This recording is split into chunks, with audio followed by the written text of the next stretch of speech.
భయ్యా నమస్తే sir. Next elections ఉన్నాయి మనకి.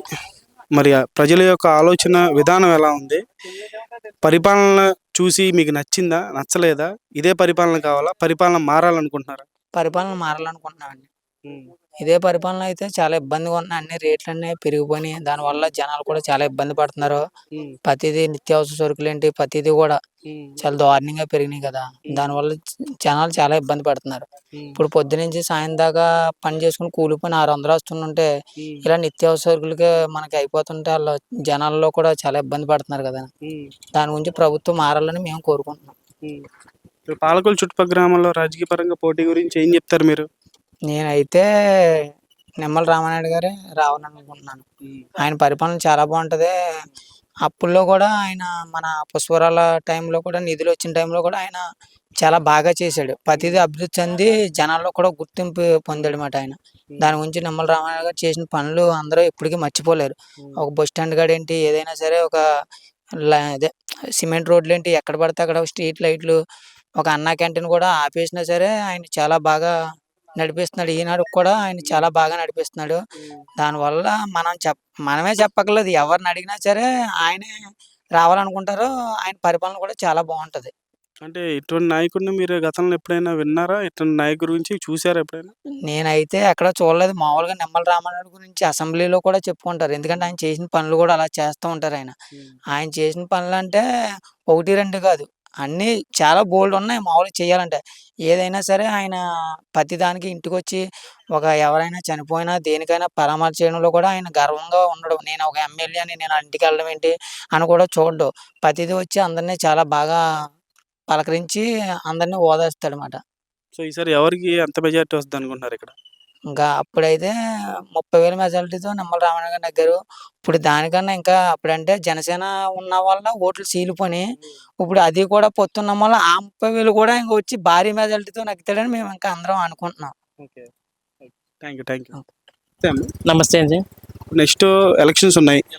మరి పాలకొల్లు చుట్టుపక్కల గ్రామాల్లో ప్రజల యొక్క ఆలోచన విధానం, ప్రజల యొక్క డెసిషన్ గానివ్వండి, నిర్ణయం ఎలా ఉంటుంది? ఏ పార్టీ వైపుకి ఈసారి ప్రజల యొక్క ఆలోచన, ఓటు గానివ్వండి, అవన్నీ ఎలా ఉండబోతున్నాయి?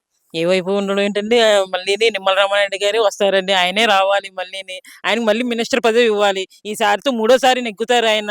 మాకు అది నమ్మకం బాగాని. ఇప్పుడు మొన్న 30,000 మెజార్టీతో వచ్చారు. ఈసారి 80,000 మెజార్టీతో రావాలని మేము కోరుకుంటున్నాం. ఆయనే వస్తారు మళ్ళీని తప్పనిసరిగానే. ఆయన వస్తే గనక మంచి పనులు జరుగుతాయి. ఆల్రెడీ ఇప్పటికే పాలకులు డెవలప్‌మెంట్ అయింది.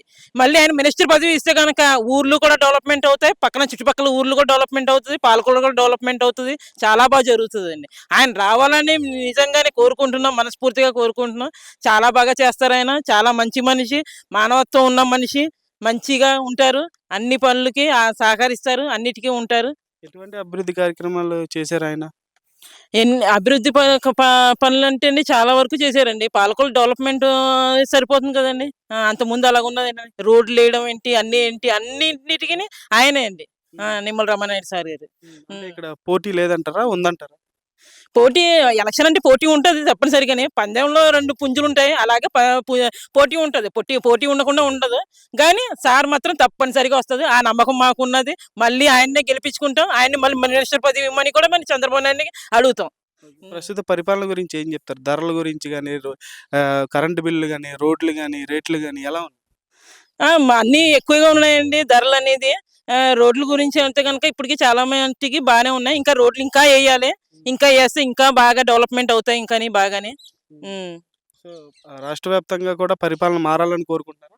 మారాలండి. హ్మ్. మారాలండి. అతను దిగిపోవాలి. మా చంద్రబాబు నాయుడు సార్ గారు మళ్ళీ రావాలి. ఆ! మంచి పనులు జరుగుతాయి. ఆడోళ్ళకి మంచి భవిష్యత్తు ఉంటది. ఆ!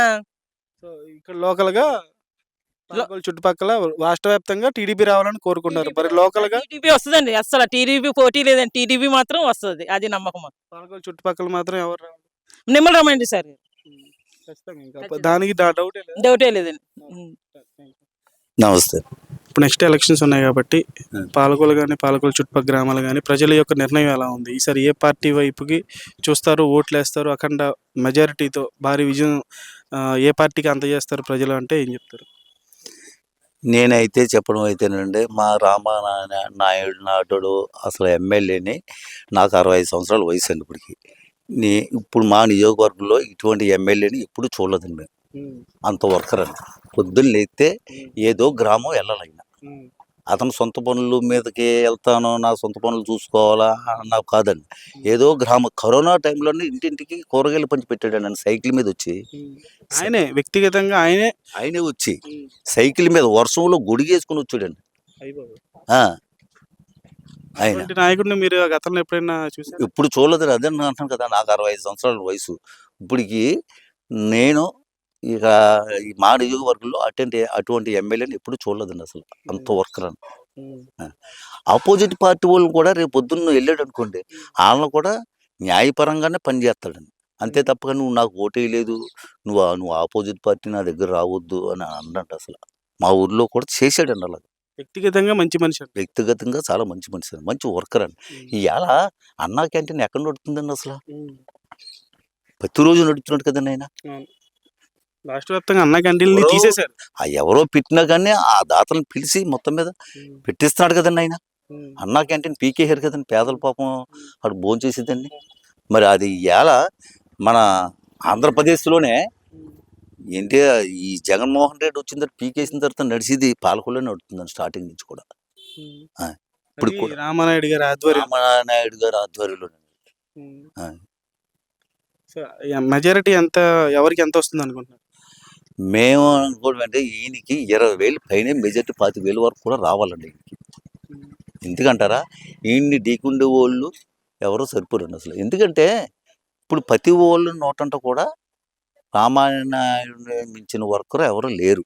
అవతల పార్టీ వాళ్ళు కూడా అన్నారండి ఆయన మంచి వర్కరు, మంచి ఎవరెళ్ళినా సరే పెళ్ళి స్పందిస్తారంటే ఆఫీస్కి. నువ్వు నాకు వచ్చేవు, నువ్వు ఎవరు, నువ్వు నాకు చేయలేదు కదా అని అన్నది కాదండి అతను. వేళ ఉన్నదండి, ధాన్యం డబ్బులు కట్టామండి మేము మిల్లుల్లోనూ. తిరిగి ఇప్పించాడండి ఆయన, ఇప్పించాడండి పట్టుబట్టి. ఏ ప్రభుత్వం ఆదుకోలేదు ఈ విషయంలో? అసలు ఆదుకోలేదు. ఇప్పుడు మేము ధాన్యం తోలి డబ్బులు కట్టడం ఏంటండి మిల్లుని అక్కడ చెప్పండి. అసలు రైతు 6 నెలలు పండించి ధాన్యం తోలితే మిల్లుకి డబ్బులు కట్టమన్నారు, లేదా దిగుమతి చేసుకుని అన్నారండి. ఏంటండి అది? దాన్ని వ్యతిరేకించి ఉరితోళ్ళు కట్టుకుని అక్కడ ఎంఆర్ఓ ఆఫీస్ దగ్గర మమ్మల్ని అందరూ కూడా రమ్మన్నారు. నాకే తిరిగి ఇప్పించాడండి డబ్బులు. ప్రస్తుతం మీరు చెప్తున్నటువంటి సమస్యలన్నీ కూడా తీరాలి అని అంటే రాష్ట్ర వ్యాప్తంగా అధికారం మారాలని మారాలండి, అధికారం మారాలండి. ఏంటండి, ఇన్సూరెన్స్ మాకు చక్కగా వచ్చిందండి. ఇప్పుడు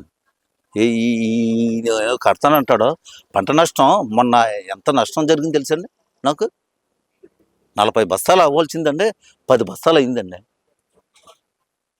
పంట నష్టం. ఇప్పుడు వచ్చి ₹1 ఇవ్వలేదండి దానికి ఏమీ. ఇవన్నీ జరగాలి కల్లా మీకు లోపలే వేస్తానని అన్నారండి, ప్రభుత్వం అన్నది కదండి. ఇప్పుడు వచ్చి ₹1 వేయలేదండి పంట నష్టం. ఇవన్నీ సమస్యలు తీరాలి అంటే ఖచ్చితంగా అధికారం మారాలని కోరుకుంటున్నారా మీరు? గ్యారెంటీగా మారాలండి. పాలకొల్లో ఫైనల్ గా ఎమ్మెల్యేగా ఈసారి ఎవరిది భారీ విజయం అంటే ఏం చెప్తారు? భారీ విజయం అంటే తప్పనిసరిగా రామనాయుడు అండి, డౌట్ లేదండి దాంట్లో. ఇప్పుడు ఏ వ్యాపారస్తుడు చూసినా, వ్యవసాయం చేసుకున్నప్పుడు చూసినా, రైలు చెరువులు చేసి చూసినా, ఎవరు చూసినాడండి బ్రాందీలు తాగి ఎంతమంది చచ్చిపోయారండి ఆ మందులు తాగి. మా రామానాయుడు గారు అన్నారండి మా సెంట్రల్ ఇప్పుడు బూమ్ కంపెనీలు ఇవన్నీ అలా ఆ పేర్లు ఆలయ మందులు ఇవన్నీ.